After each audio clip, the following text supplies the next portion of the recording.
The Chinese squad, Royal Never Give Up, same 3 bans, same order. SKT have already added a new ban in Lucian, which means they have to drop one of Vizier or Rise. Yeah, which will change the dynamic of team fights. So they've taken out the earliest pressure jungler, but we're going to be going for some big team fights. And the question we also have here is, you can trade Azir and Rise theoretically, unless RNG thinks one champion is just head and shoulders above the other. And apparently that's Rise for Xiaohu. Well, it depends what style you want to play. If you want a team fight, I agree with you. Trade them as much as you want to. You want to open up the map. You want to play 1-3-1. Faker cannot take teleport.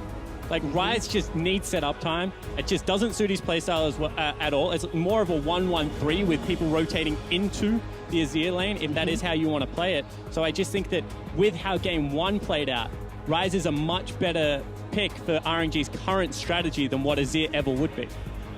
And no surprise here, SKT taking an early round Sivir pick, what lines up with their ban strategy. The Azir still coming through, though, so not trying to show off anything new, realizing that Poppy for Trundle wasn't exactly the best trade, and nothing else really required, as Kindred and Graves are a pretty easy trade too. I do feel like, however, right now RNG do have to prioritize the Kindred, because there is just so much control in AoE out of this SKT lineup that if you gave them Kindred as well, it would be way too strong. I agree with that. And here, Kindred, I do think, is a little bit ahead of Graves on the current patch, although you can have fantastic Graves games as MLXD has had. So really, this entire early bit of the draft phase has just been power picks so far. Ooh, look at this, actually changing the strategy up. Elise coming through. They don't want any of those highly contested marksman junglers. Graves. They're changing the style. They need initiation. I mean, if Wolf's going to play Soraka all series and you're going to run Azir, he can't be a primary initiator. They have to have some way to generate CC. Graves doesn't give you that at all. Which they didn't have last game. They didn't have a way of generating CC aside from Faker trying to go in and solo people, which he did 6 times, but it wasn't enough to win the game. And I actually have seen Elise used as a fairly effective pick against Kindred, because if Kindred doesn't go Mercury Treads or have an early QSS, it's a good burst window to take her down, to take them down on Kindred, and it's a possible road to success. It's also that you can invade Graves, and unless he kills you, kind of get away from it. You really can't ever invade an Elise if you don't have vision. I mean, her ability to just zero out a champion early on in the game is nearly unrivaled. Whoa. Ooh, top They're putting lane Rise with Callista LeBlanc. Changing things up. Wow. Looper again saying, yeah, I know what the top lane meta is. I don't really care. And he's like, I don't care if I play into Poppy, and he doesn't think Duke has something else that could be good against it.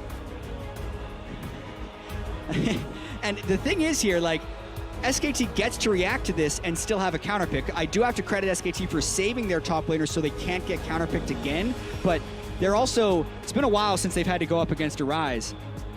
In the top lane, yeah, I imagine it's been a while for them here. What? And 30 seconds ticking down for Wolf to decide. One thing that people, I guess, Rise does a lot of damage, right? But in top lane, it's such a longer lane that the CC starts becoming like even more critical. I mean, if you give MLXG half a lane to chase down Poppy, even if the Rise does no damage, MLXG will kill him.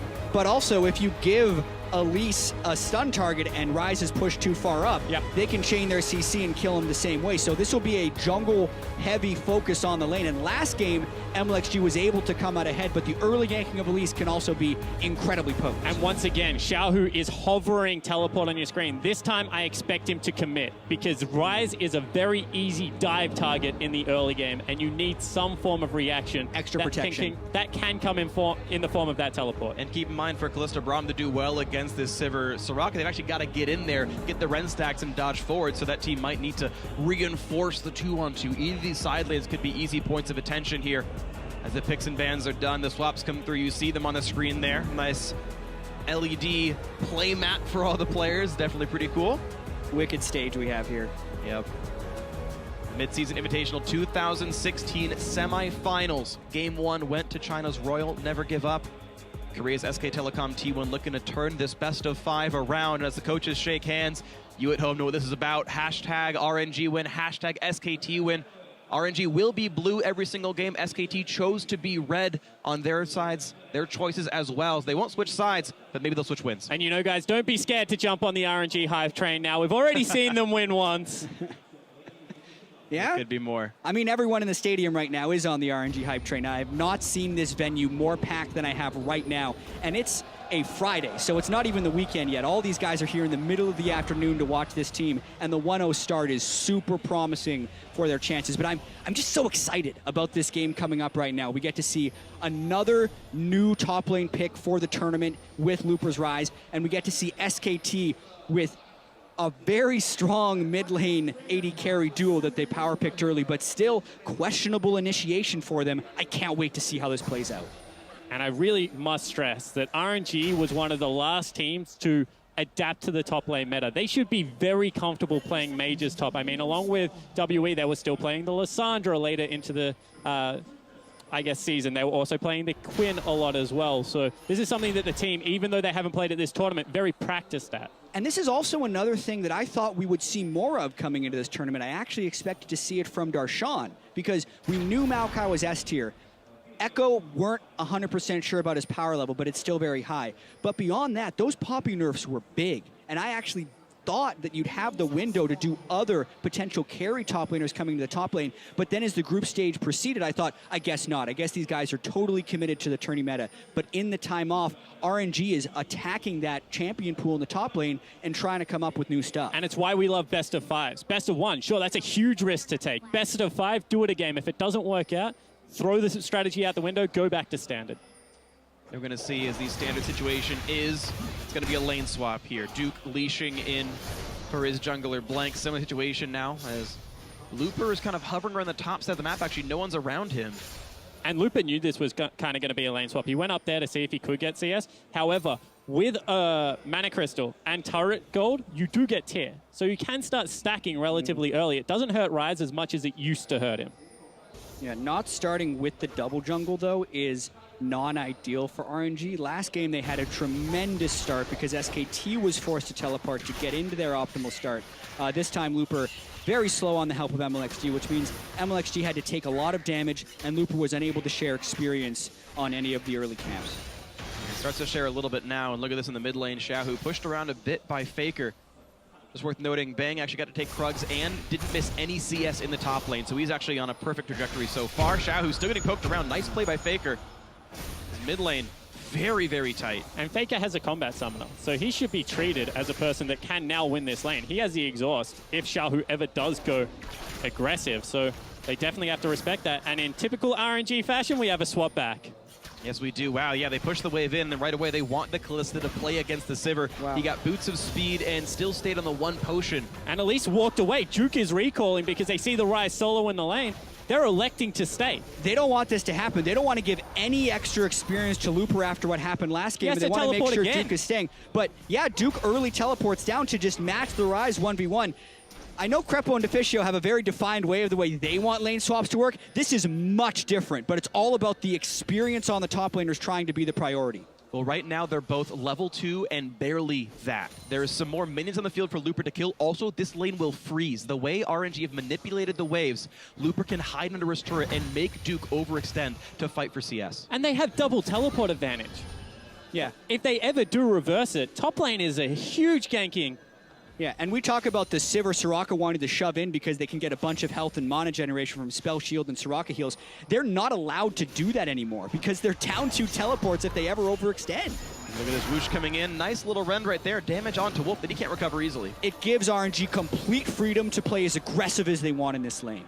And beyond that, all of a sudden, Blank cannot look proactive. He has to be the reactive jungle. You ever a first person in on this gank, teleport can come anywhere on the map. You know, the waves are already against you. You can't set up turret dives. Like, Blank now has to play reactive style League of Legends, and we know MLXG wants to be proactive. And because of all these reasons, I completely disagree with SKT's decision to teleport Duke down into the bottom lane. I think they should have allowed RNG to swap back. They should have punished with 4 people in the lane to get the gank off as the standard punish could be, because they had the people in position to do so if they wanted to cut that off, but they decided not to try. They made the safe, non-risky play, which opted into a minor disadvantage, and I think that's a mistake. Because the biggest thing, right, is Rise shoves in that lane. It's bouncing back. If you even threaten the dive, Rise has to teleport, because otherwise you just go for it. Then Rise is Bernie's teleport. All of a sudden, Duke walks back to his lane, and you're on completely even footing.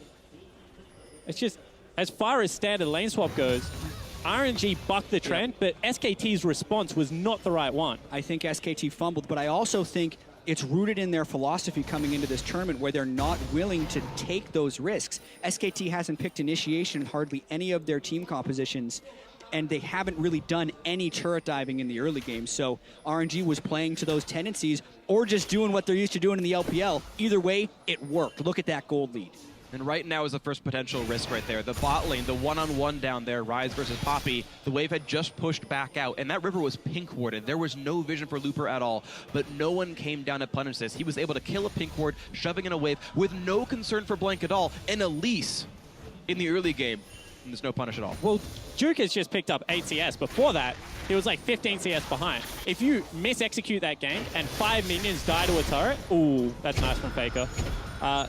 That's horrible for the Poppy. So, you know, even though it's a risky play, it's still pretty high percentage out of Looper to be able to push out like that. Yeah, and Looper is actually playing incredibly risky right here. He's gone tier first and still sat on a monocrystal. Sometimes you will see the top lane Rise go Catalyst first because it gives them a little bit more durability in the ganks.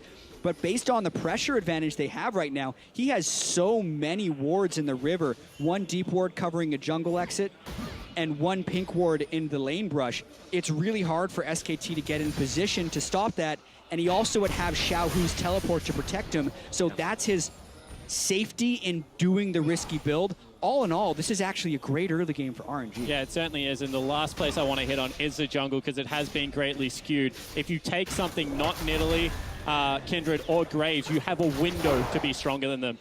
That for Elise is levels 1 to 5 before they have their ultimates. For Lee Sin, it's on the level 6 to 9 when you have the execute presence. Right now, Blank has completely missed his window because of how the lanes have kind of been controlled and manipulated by this RNG squad. 450 gold already, the difference between MLXG and Blank, and neither of them have really even seen enemies. Really impressive stuff. You can see the rest of these lanes close to equal. Faker, slight lead in his matchup. Well played by him. He blind picked the Azir. Counter picked by LeBlanc. Did just fine in that one. Bot lane pretty close as well. The duos 70 gold apart for the 80 carries. Not a huge problem there. But yeah, 300 gold lead now for Looper.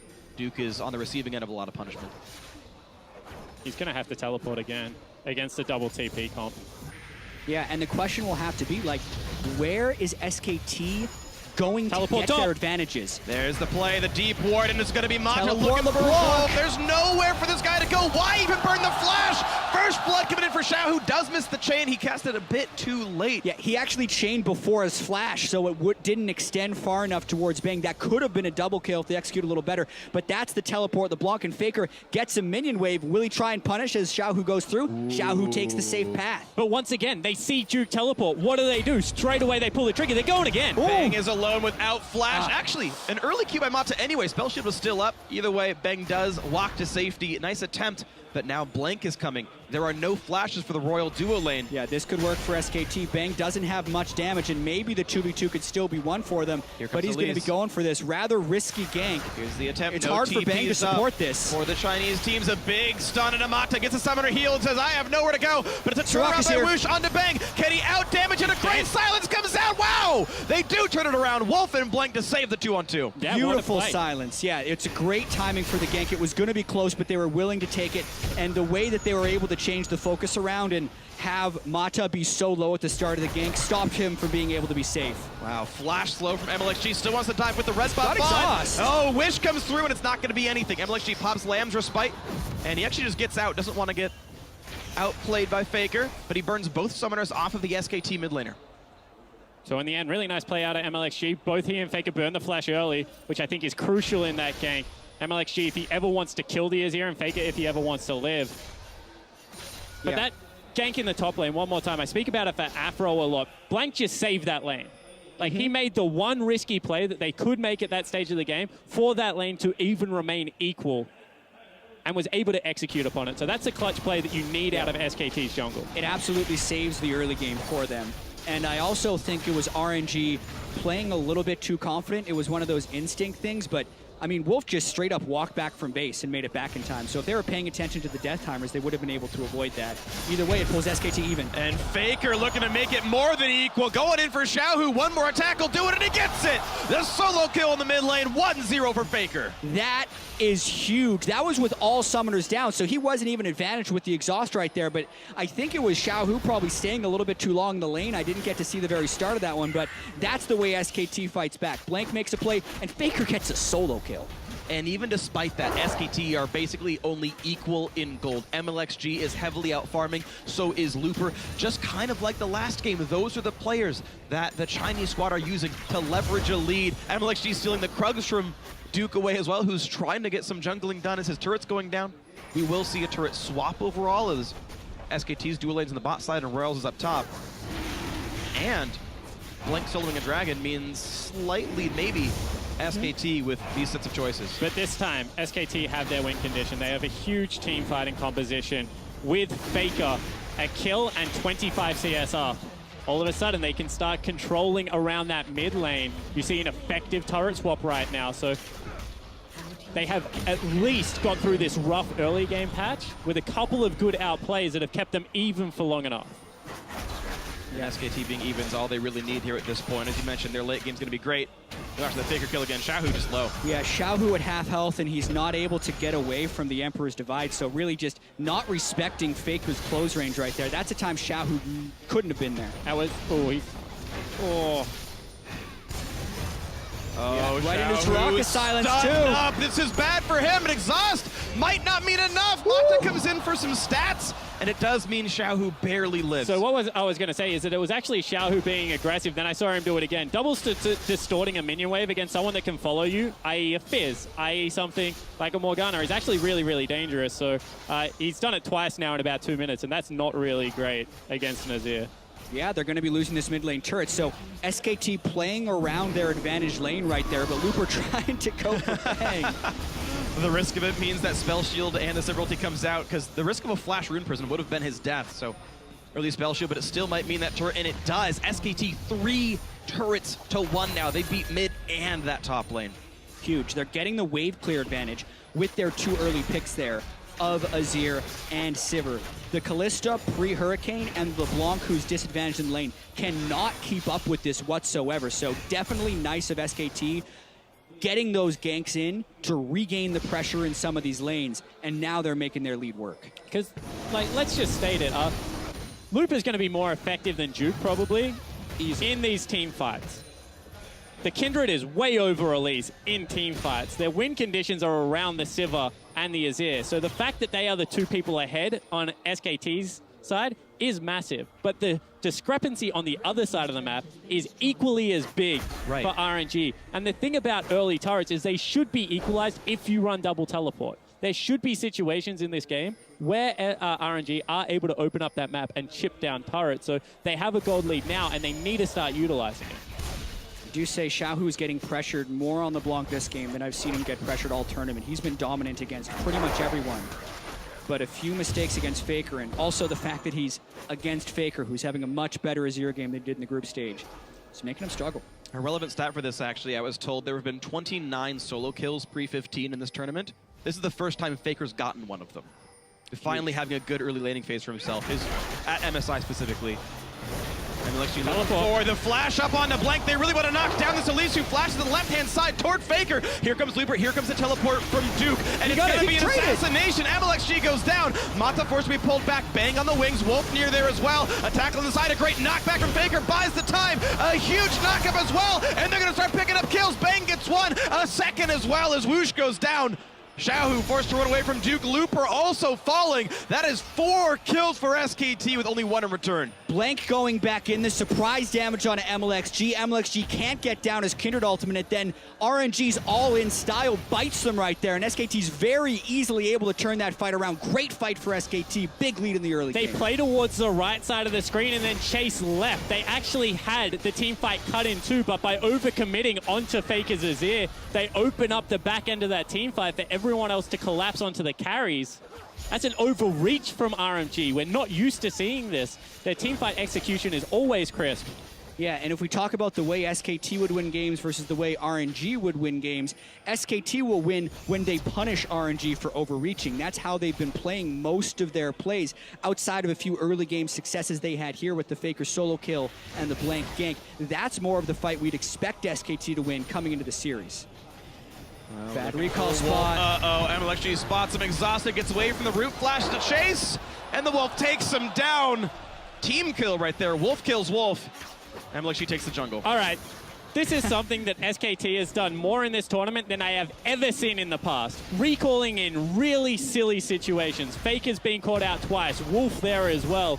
Walk back deeper into your jungle. Or set down an aggressive ward as they walk over it. At least give yourself time to be able to back away. Also, if I'm not mistaken, that was the ward that was teleported in on in the prior fight. So, like, Wolf knew he was very close to being in vision, if not completely in vision. Yeah, that is the ward that was still up from the prior fight where Wolf was recalling next to. But yeah, they teleport in. I guess they thought the teleport would zone off Wolf, but RNG could have followed up towards the tri-brush and executed that dive. Instead, they pull over to the left. MLXG gets bursted down, and then Matas still goes through, further committing onto Faker, allowing Bang and Wolf to just free hit from the backside. And look at this. Xiaohu came from the right-hand side. Looper and Xiaohu can absolutely decimate Wolf and Bang in that 2v2. Yeah. But Xiaohu, little bit of miscommunication, overreaches to try and kill the Azir, and the pinch just doesn't work out. They even could have teleported to the same ward and just one-shot the backline by themselves. Pull a CLG-type move right there, top and mid coming up. Didn't happen there. And it's going to be SKT farther ahead now. Great pickup. Down goes the Rift Herald, given over to Blank. Still a sizable lead here, 3,000 up, fighting for the blue buff, and a big knockback on a 2! That's bad for MLXG. Pop slams just fight. Mata's gonna come into this one as well, but Faker has so much time to deal the damage. A great tackle from Duke means the kill on the RNG jungler. Looper now running, slowed down by Wolf. The kill goes over to Blank, 2 for 0 with the blue steal. And Faker's playing like a man possessed right now. These Azir initiations are incredible. We thought SKT was a little bit low on initiation, but Faker's just making it work. As soon as he sees a small opening with the numbers advantage, he's going for it. That was a fantastic Emperor's Divide and an even bigger advantage for SKT. And you're behind RNG. Stop overreaching for little objectives. I mean, bleed dragons, give up a blue buff, but try and get pace of the game back by spreading people out, not letting this Sivir Azir, the team fighting prowess of the Poppy to come out. Instead, they just keep going for the fights, and Faker, as you said, he's just going in time and time again, gets a two-man scoop here, and Looper can never get into the fight. Yeah, and it's into the Soraka silence, which is an amazing synergy that SKT's been able to pull off now. Both times they've played Soraka with Azir. And then at this point, Looper was just way in over his head and dies once again. Quick reaction by Bang as well. Spell shields in case the skill would have landed. And beautiful stuff here. So a highly paced game working well, and SKT trying to really turn this cruise here. Second item, Banner of Command coming out from Blank to try to keep the pressure on as fast as he can. The only wave that RNG can use is their jungler and AD carry. Now looking for more to do. Oh, that tackle lands on Amatsa. Nowhere for Braum to go. Oh, just kidding. Fate's called out, and he's going to be sent away. Whoosh is going to lose his life for this one. It saves Mata. What a nice AD carry supporting his support. Yeah, good guy Whoosh there. Little bit on Banner that you were mentioning. Ryze, LeBlanc, the two people with teleport, there's no way you kill that minion. It lives forever. Kalista is way too short range. MLXG is way too short range as well. Yeah, this is SKT snowballing this game in a very good fashion. I mean, the time of game for SKT on average was very long in the group stage, but that's because they lose slow. They win fast. So they're trying to do that right here. And look at this. Under 19 minutes onto the inhibitor already. It's at half health. They will get pushed out. And in fact, it's Xiaohu teleporting on the flank. This is a fight that RNG needs to win. The flash route gets on the Bang, who doesn't take any damage at all thanks to Wolf. Matza dies for it. Duke in the front line, tanky enough. Looper's dead as well. SKT will not be refrained, pushing forward. MLXG takes a heal from Whoosh to run away faster, but now that's Whoosh himself getting caught out. Lambs just fight, gets him some health. Actually does nothing at all for RNG. It's a wasted ulti, and SKT inside the base, inhibitor dead before 20 minutes, and they're staying inside. It's 5 versus 3, a Nexus turret going down sub 20. They have the Soraka push right now, so they can sustain through this, and they're just continually pushing them back in a base to buy time for the turret. And the Sivir ulti to disengage. SKT don't bite off more than they can chew. What an immaculate push by them. Yeah, perfect understanding. They know that Looper's not available. They have to make the play again. Here comes Looper. Yeah, I mean, you either let SKT starve you out, or you go for the You big have play. to go right now. But the big plays just haven't worked. He can't. The rest of his team isn't close enough behind SKT, and he's on a pink ward, so it would be suicide. Unless they Maybe start they're feeling like it. straggling out. Oh my Duke gets in a goodness. fog of war. Nice cocoon, now bangs in front, and this is the high They spell can't shield. do it. You can't even try for this one, Xiaohu. Great. This is actually what you expect out of SKT. They just keep running. No one's lazy. No one recalls in a bad position this time. Everyone gets back. They're chasing them up a super creep wave as well. So SKT finally executing in the early game, and they just smash it. That's the team that everyone predicted would be the #1 squad at this tournament, and SKT looks like this. And look at it, it's an overreach one more time. Xiaohu goes for the teleport play, but there's an Azir turret that they should have known about, and Mata just keeps diving past. Once again, it's actually Duke with better teleport positioning this time, and Xiaohu doesn't hit anyone in this team fight. And we got to see it a little bit here, but Soraka is also a great pick into Rise, because as soon as he goes to machine gun someone down, you can put the silence field directly on him and just completely stuff his damage. SKT playing this game extremely well after some early missteps, but what a performance it's been from about minute 6 till now. And it's time for Baron as well. They are not letting up at all. SKT playing high-paced. MLXG is this over is the wall. Smart.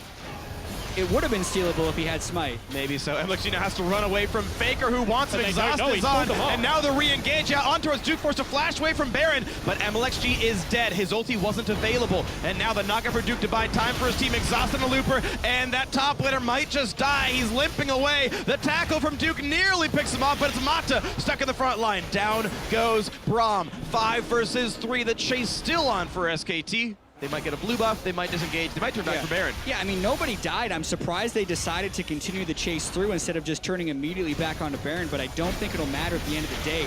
Azir Soraka able to just sustain back up and still kill the Baron at an alarmingly fast rate. SKT in absolute control of game 2. And once again, RNG, they can't even send anyone there. They've only got one Nexus turret left that had a super creep wave on there. I mean, they keep committing to that. SKT just win the game. So, you know, they give up the Baron buff and they're 10,000 gold behind, and this is just all started because, you know, SKT, they're not willing to take the risk. They peel up. Faker goes and deals with MLXG, even though he doesn't have Smite, and everyone else just plays their role perfectly. Get away from the Baron pit, wait for Faker to come back in, and buy time for Lupa to get re-engaged upon. And this top lane Rise is being completely shut down. You saw when he tried to run in right there, the instant he tried to pop in for his spell combo, Soraka silence. He chased through. That's when SKT goes to layer their CC. So the Soraka was a pick that Wolf didn't have coming into this tournament, and Wolf actually isn't having the greatest of tournaments, but his Soraka play in this game in particular has been top-notch. And here comes the rest of it. Into the mid lane they go. Bot lane inhibitor still dead. It died 3 minutes ago or so. The fastest that we've ever seen a Nexus turret die happen as well earlier on. They're looking for number 2 here. Baron up, banner, cannon, minions still on the field. And let's see what's next for SKT. It's going to be the top lane. That wave was already well manicured thanks to Duke and the rest of his squad. And this will be inhibitor number 3. RNG isn't going to be lasting long here. This is going to be inhibitor number 3 with 5 people, and that's actually because no one can kill the banner minion. Going to be the end of the game. In they go. MLXG low on health. Can't pop the lambs, just fighting time. Down he goes. Great by Blank. And all the kills are coming through. 4 already. Make that 5. It's a slaughter. It's a beautiful win for Korea's SK Telecom T1 to tie up the series. They smashed RNG in that game. That was absolute decimation of the Chinese squad.